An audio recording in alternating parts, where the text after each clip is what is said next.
Namaste. This is Dr. Aparna. I am your emotional healing synergist.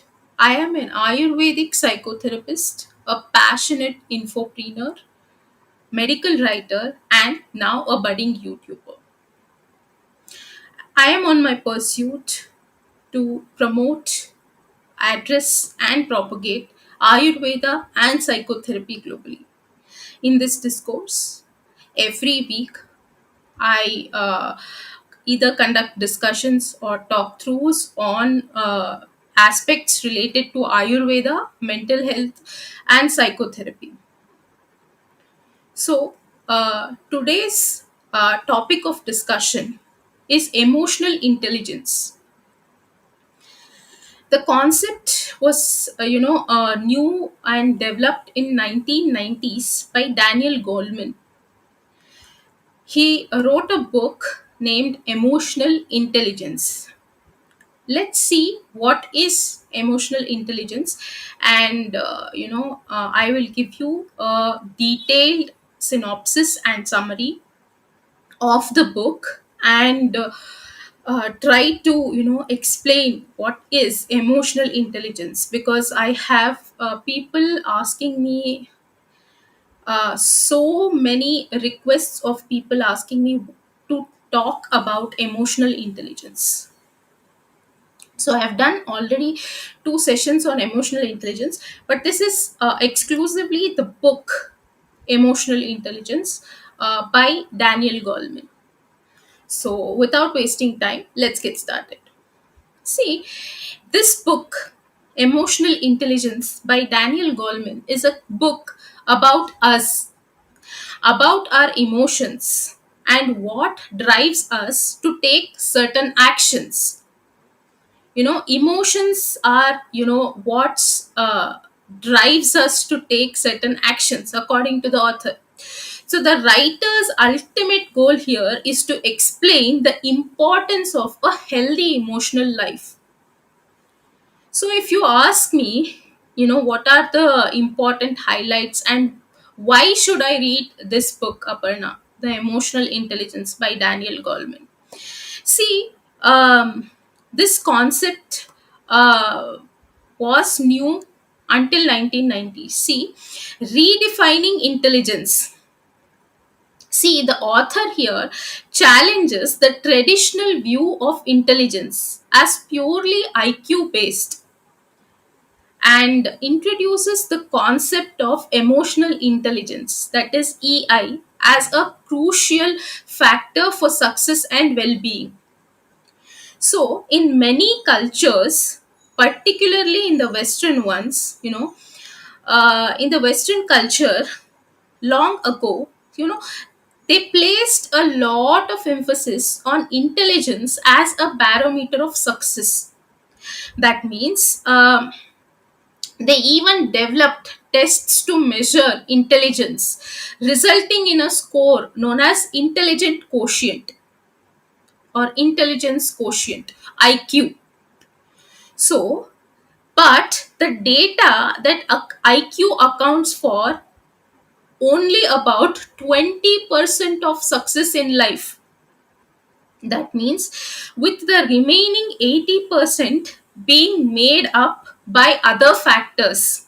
That means IQ, we can achieve success by by our intelligence or the IQ. Only the success rate is only about 20%. That means 20% of the people who have higher IQ are successful. So what is the rest 80% who are successful? They are emotional intelligence. So much more research has been done on IQ than on emotions and emotional intelligence, despite the fact that emotions are hardwired in the human brain and make us the species we are.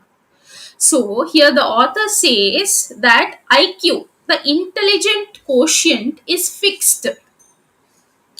That means IQ is once the conception happens, the zygote forms, the IQ of the person is fixed. That means the intelligent quotient is what we are born with and what remains throughout our lives. But emotional intelligence can be taught and learned. We have the ability to improve on our emotional intelligence throughout our lives. So what can be developed and cultivated and put into practice is emotional intelligence. So we have the ability to improve upon our emotional intelligence throughout our lives. So this, what are in this book, it is, what a broad overview of this book says that, covers what emotions are and what is emotional intelligence and how can we use it in couple different areas of life, in all the different areas of life. So what are emotions? So, what are they? Emotions are strong impulses that urge us to take immediate actions. That means they are based on fundamental needs, so usually survival, and they are neurologically designed to propel us into action without overthinking. So, what is emotion then? So, if you see a tiger, suppose, running before you, so what you do, run from the tiger before considering options get us killed. So the sudden, impulse, a strong impulse when we see a wild animal or a tiger in the scenario, what we do, we run. Why? To save our life, it is better to, it is a better option to run. So that is a strong impulse, that urges us to take immediate action. Emotion, that is emotion. So that means there is a emotion, fear there, and you are taking action. You are afraid and you are running away. So there's nothing wrong with feeling emotions, feeling anger, feeling fear, feeling sad, feeling happy, feeling excited, feeling depressed. So author says there is nothing wrong with feeling emotions. The problem arises when the emotions are out of tune with the situation and when we don't express our emotions productively or safely. The author says that the problems arise only when the emotions are out of tune with the situation and we don't express our emotions productively or safely. So that is why emotional intelligence is required. So emotional intelligence, that is also called emotional quotient, like your intelligent quotient, intelligence quotient, this is a emotional quotient, that is EQ, that refers to a set of abilities. So what is emotional intelligence is, it refers to a set of abilities related to understanding, managing, expressing emotions effectively. So to understand emotions, to manage emotions, and to express emotions effectively. So it has several components. So what are they? First is self awareness.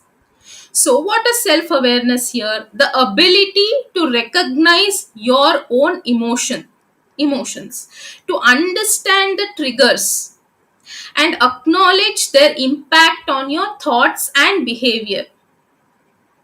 So, what is self awareness? It is the ability to recognize your emotions. How?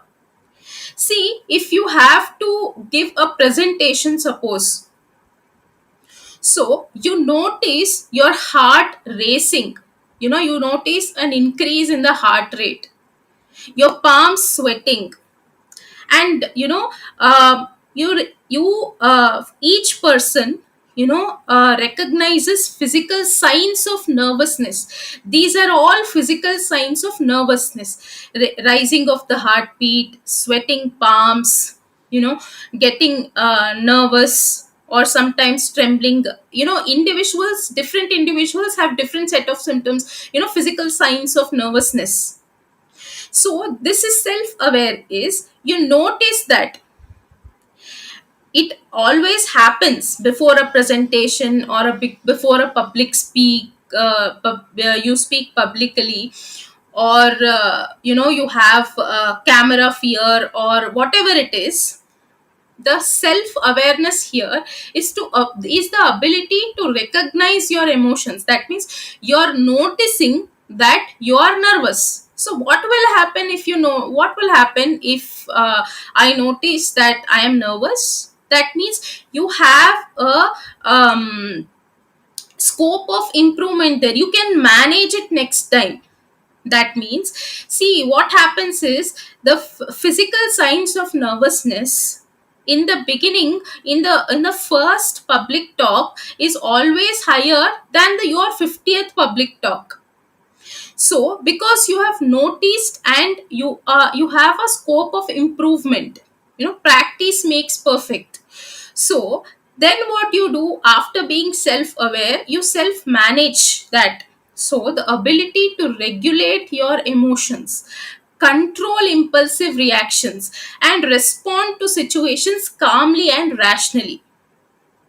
So now what you do, you take a few deep breaths and you count from 1 to 10 or 10 to 1, whatever, before before going to the stage, or before responding to a rude email, you know allowing yourself to calm down before reacting impulsively.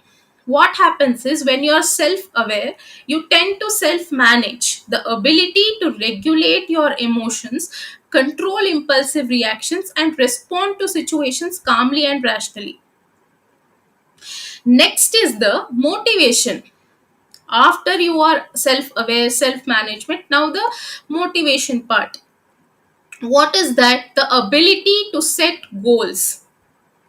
That means direct your energy towards achieving them, and maintain enthusiasm and resilience in the face of challenges. What does motivation means? So you are setting some goals, and you are directing your energy and actions towards achieving your goals, and through and through you're maintaining enthusiasm and resilience. Resilience is to fight back or to bounce back in the face of challenges.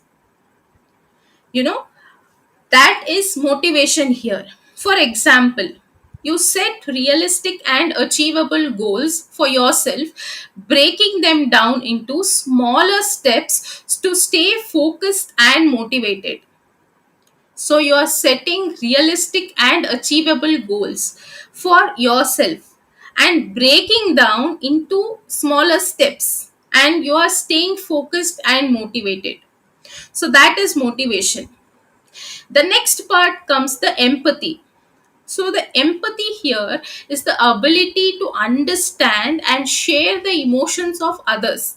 Now you have understood your emotions, yourself, you're aware of your emotions. You tend to manage your emotions. But the another important thing is, you are surrounded by people, be it in the personal space, be it in the professional space. So then it becomes, quintessential, essential to understand, the ability to understand and share the emotions of others, seeing things from others perspective as well. You are only seeing, sometimes what we do is we see things, and we view things only from our perspective. It is also important to view things from their perspective, and responding with compassion and understanding. So, for example, you listen attentively to a friend who is going through a difficult time, offering them support and validation without judgment. So, what you do, you listen attentively to a friend. Listening is also a skill which comes under empathy.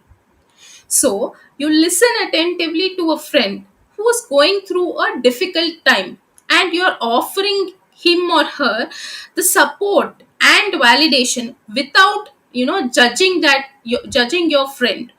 So that is empathy. So the next is social skills. So what is that? The ability to build and maintain positive relationships with others. So social skills is are very much important, because we are surrounded by people in the social skills are mostly important in the professional sector. That means the ability to build and maintain positive relationships with others and communicate effectively, navigate social situations gracefully, and resolving conflict constructively. So all these comes here. So maintaining positive relationships, communicating effectively, navigating social situations gracefully, and resolving conflicts constructively. So, what, for example, you adjust your communication style to different people and situations, ensuring clear and effective communication. So it may be the tone, the voice, how you speak, how you communicate, the language. You adjust the communication style according to different people in different situation, different circumstances. And you ensure that you are communicating clearly with clarity and effectiveness. So that is an example of social skill. So here, if I have to, in totality, if I have to summarize, emotional intelligent emotional intelligence encompasses the following skills. First, knowing your emotions, managing your emotions, motivating yourself, recognizing emotions in others, that is empathy, and next is handling relationships. So, if I have to talk about what are the practical examples of a high emotional intelligence.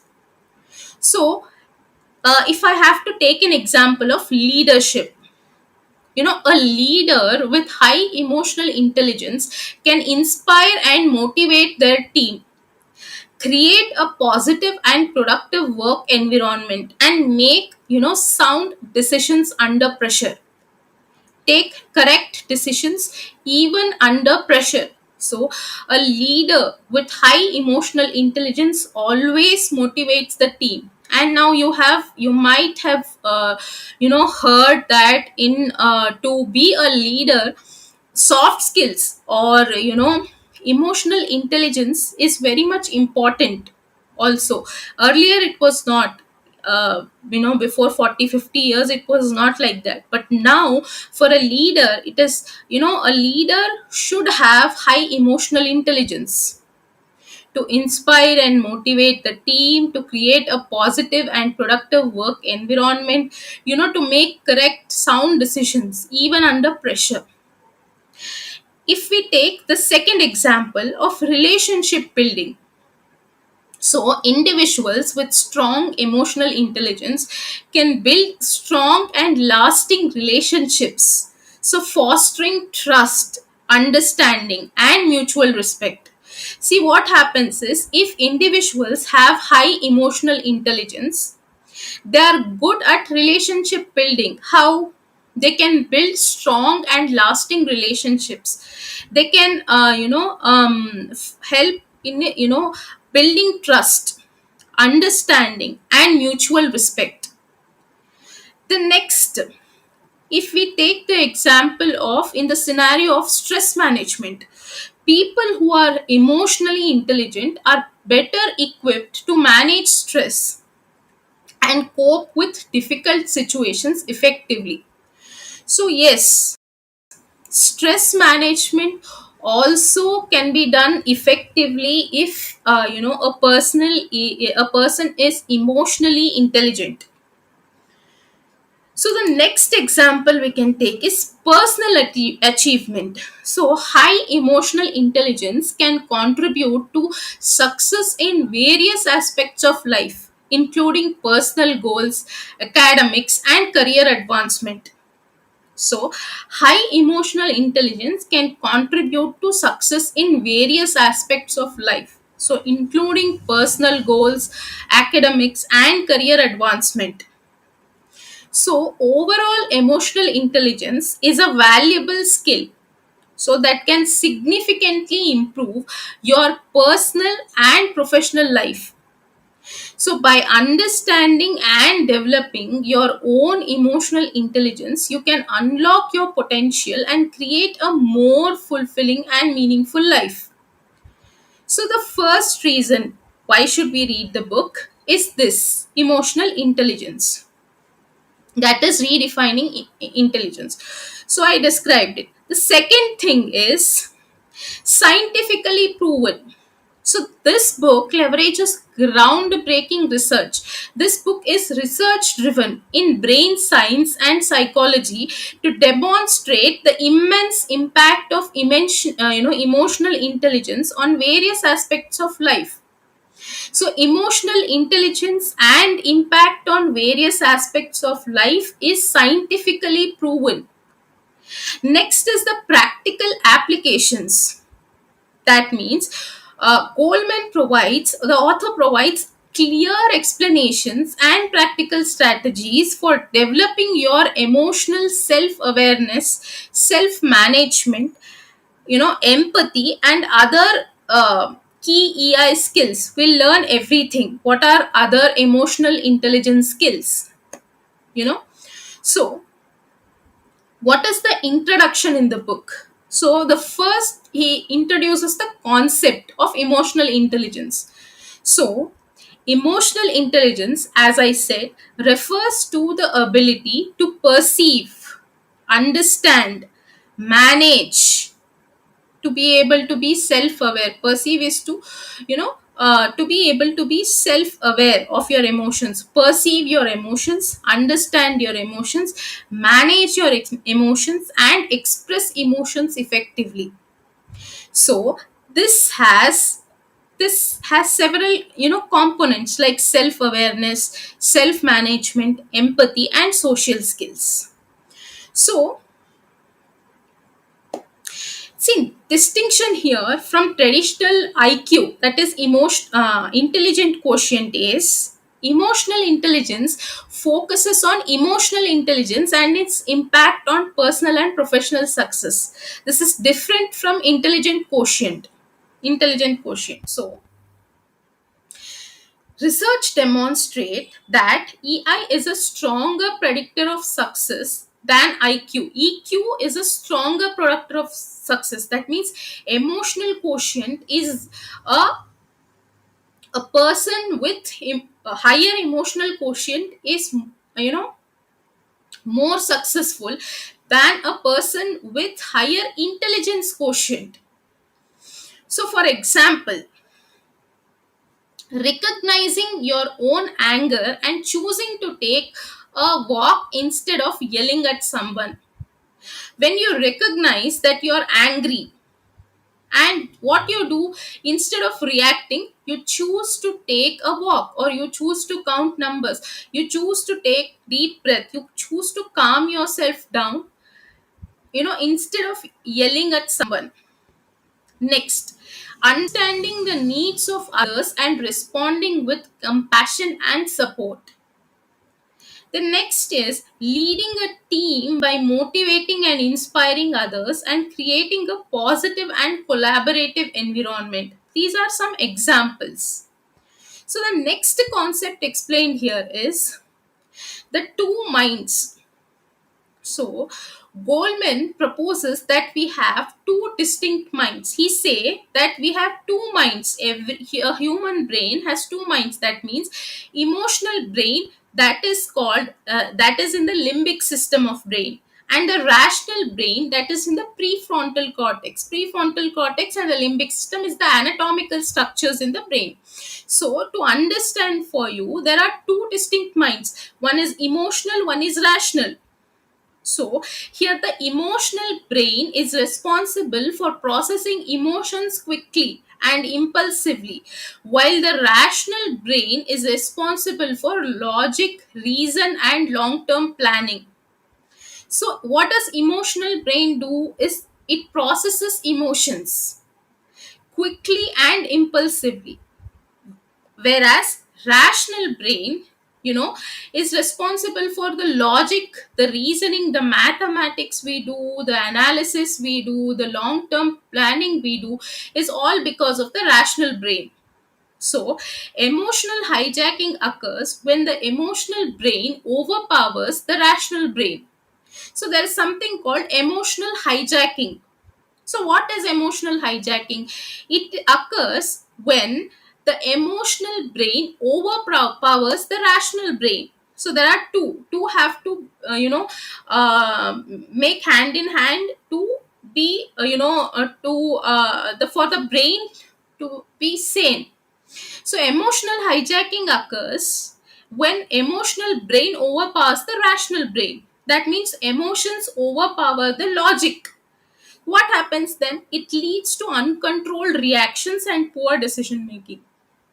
So when your emotions overpower the logic, the reasoning, when then what happens? It leads to uncontrolled reactions and poor decision making. So examples, what are the examples? See, getting angry and saying something hurtful to someone without thinking it through. So whenever you speak, you have to think through it. You know, getting angry and saying something hurtful, you can't unfortunately take the words back even if you feel guilty afterwards. So what you should do is, if the person, if suppose your emotional brain is hijacks your logical brain, then what happens is you get angry and say something hurtful to someone without thinking it through. And what happens, the next example is panicking in a stressful situation and making a a wrong decision. So that happens when you have, when your emotions are hijacked. There is emotional hijacking. So emotions hijack your logical brain. So what is the importance of emotional literacy? The next thing explained here is the importance of emotional literacy. So the importance of emotional literacy here is, what is emotional literacy? So emotional literacy, like educational literacy, there is something called as emotional literacy. So it refers to the ability to understand and express our emotions accurately. So it involves developing an emotional vocabulary and using it effectively. So, yes, there is something called emotional literacy. So, this refers to the ability to understand and express emotions accurately. So, this involves developing an emotional vocabulary and using it effectively. So, here, what is emotional literacy? See, emotional literacy allows us to better understand ourselves. So, why should we have emotional literacy? So, it helps us to better understand ourselves and others. It is not understanding only ourselves, we have to also understand others. And we have to understand others' perspective as well, and to build strong and meaningful relationships. That is something called emotional literacy, to understand ourselves and others and to build strong and meaningful relationships. So it also helps us to manage stress, resolve conflict, and achieve our goals.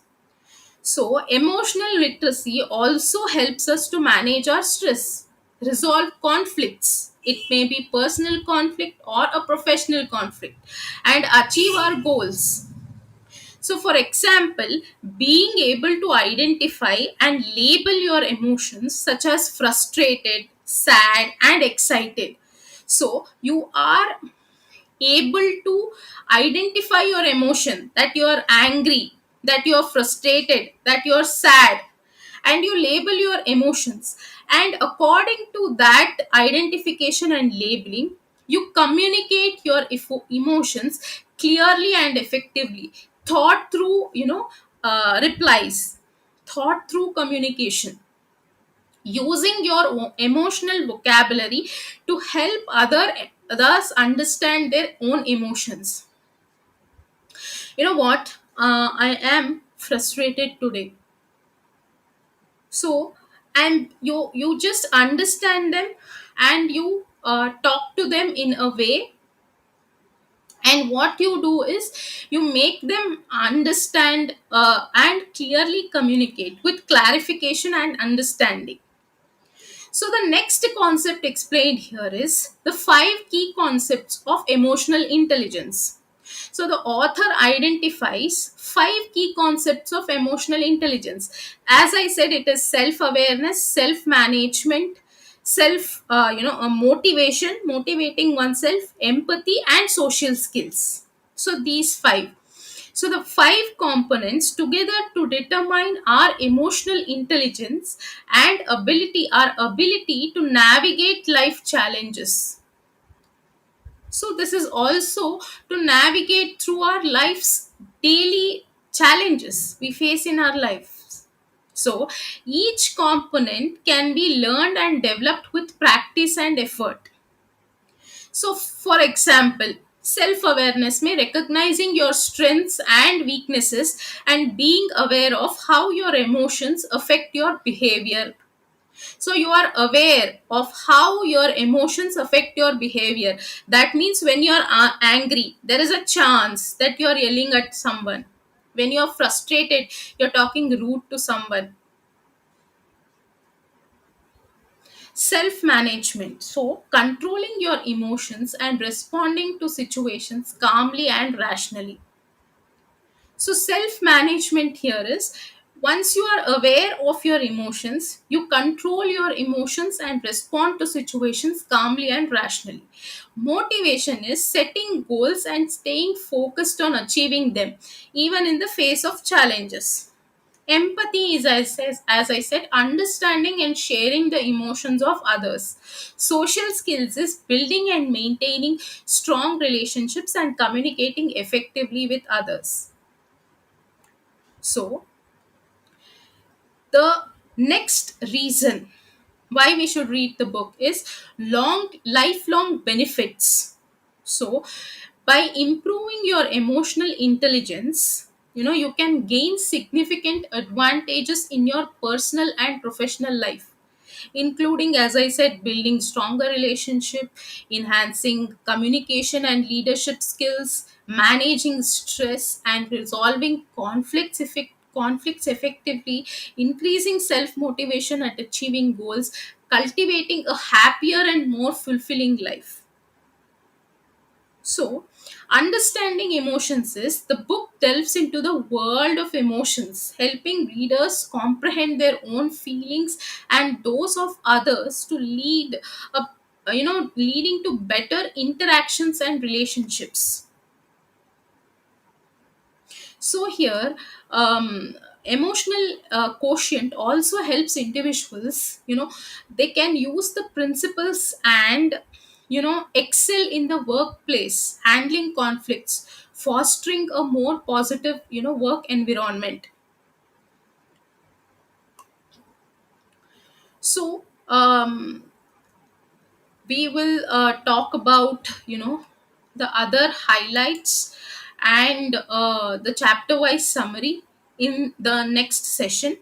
And I think we'll end today's session. I'm going to end today's session here, and let me know what did you make of the session, and what did you think of the session, and what are your insights and key takeaways on the session. So thank you for staying tuned, and namaste for today.